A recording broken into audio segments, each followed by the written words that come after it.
Welcome back. Record तापमान, रहिए सावधान। देश में इस समय पड़ रही है प्रचंड गर्मी और उस गर्मी ने हम सबकी हालत खराब कर रखी है। ऐसे में अपनी सेहत का, अपने स्वास्थ्य का ध्यान रखना है और हाँ, साथ में अवेयरनेस भी कि हम ग्लोबल वार्मिंग के अब उस पल में, उस क्षण में आ गए हैं जहां वो हमें सीधा इम्पैक्ट कर रही है, तो उस पर भी हमें सोचना जरूरी है। लेकिन आज क्योंकि आपके स्वास्थ्य पे फोकस है यहाँ, तो आगे कुछ और जरूरी बातें। शिखा मैम, मुझे ये बताइए, एक बड़ा कंसर्न ये कि जैसा आपने कहा, और वो भूख भी लगती नहीं गर्मी में इतनी कि आप बहुत ज्यादा खाएं, जो खा रहे हैं उनको तो दिक्कत होती है, लेकिन ऐसे कौन सी चीजों को खाएं ताकि वो एनर्जी, बड़ा लॉस होता है, आप पसीना निकलता है, गर्मी में होते हैं, ज्यादा खा नहीं पाते और बहुत ही लूज सा लगता रहता है, ऐसा लगता है एनर्जी नहीं है। क्या कुछ ऐसी चीजें हो सकती हैं जिससे थोड़ा एनर्जेटिक रहे शरीर?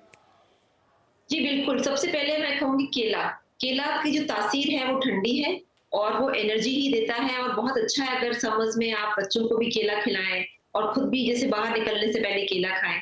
दूसरी चीज है वेजिटेबल जूसेस, यानी जैसे पेठा है, अदरक है, उसके अंदर आप कैरेट डाल सकते हैं, थोड़ा सा आप सेब डाल सकते हैं, उसमें आप बीटरूट डाल सकते हैं। तो ये इसका वेजिटेबल जूसेस यानी मिक्स्ड वेजिटेबल जूस पेठा के साथ अगर आप बनाएं तो पेट को भी ठंडा रखता है और उसके अंदर सारे आपको मिनरल्स और न्यूट्रिएंट्स इस मिक्स वेजिटेबल जूस में मिल जाते हैं।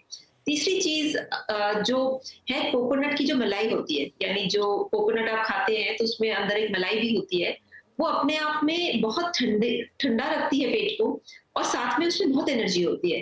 यानी अगर आप थोड़े थोड़े पीसेस उसके रखें, खाएं, तो एनर्जी भी देगा और पेट को ठंडा भी रखेगा।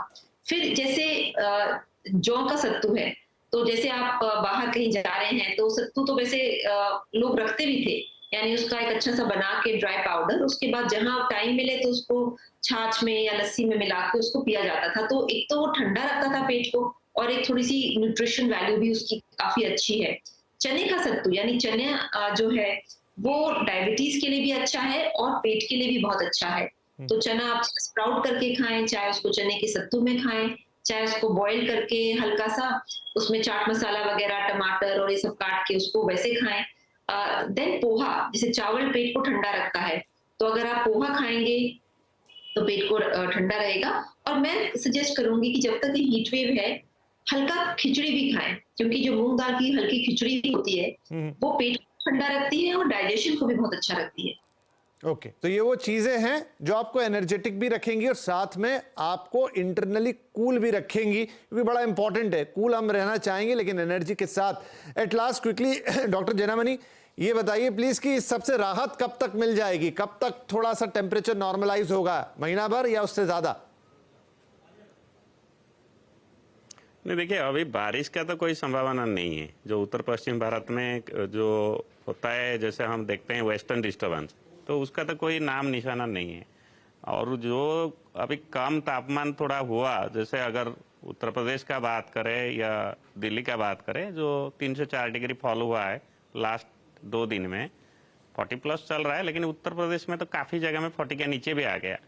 तो ये पूर्वाई आप देख रहे होंगे दिल्ली में, और अगर कोई लखनऊ में है, इवन अमृतसर चंडीगढ़ तक पूर्वाई का हवा जाता है, जिसके वजह से तापमान का कंट्रोल हुआ, फॉल भी हुआ है, लेकिन इमीडिएट राहत नहीं हो रहा है क्योंकि बारिश का संभावना नहीं है। ओके, तो इसलिए आप देखेंगे कि हमारा जो कलर कोडिंग है, तो हम राजस्थान में जरूर लाल रखे हैं, पंजाब में रखें, लेकिन हरियाणा में ऑरेंज दिया है, उत्तर प्रदेश में स्लोली विड्रॉ कर रहे हैं। गॉट योर पॉइंट सर कि तो अभी फिलहाल राहत हो रहा है, लेकिन क्विकली राहत की उम्मीद नहीं करनी चाहिए। तो इस बीच वो तमाम यही बातें जो हमारे डॉक्टर साहब ने बताई, शिखा मैम ने बताई, इन्हें आपको याद रखना है, ध्यान रखना है, किन किन चीजों का सेवन करना है, किससे दूर रहना है। और इन सबके बीच अगेन जो ये कंसर्न तीनों मेहमानों ने उठाया कि ग्लोबल वार्मिंग, किसी दिन उस पर डिटेल में दूसरी चर्चा करेंगे, क्योंकि वो बिल्कुल एक नया या अलग आयाम होगा। लेकिन यहां उस बीच आपके स्वास्थ्य के लिए कुछ चीजें बेहद जरूरी हैं जो हमने आज आपको बता दी। बहुत शुक्रिया आप तीनों ही मेहमानों का आज कार्यक्रम में शामिल होने के लिए, और ये तमाम टिप्स जो है आपको इस गर्म मौसम से बचाएंगे। धन्यवाद, नमस्कार।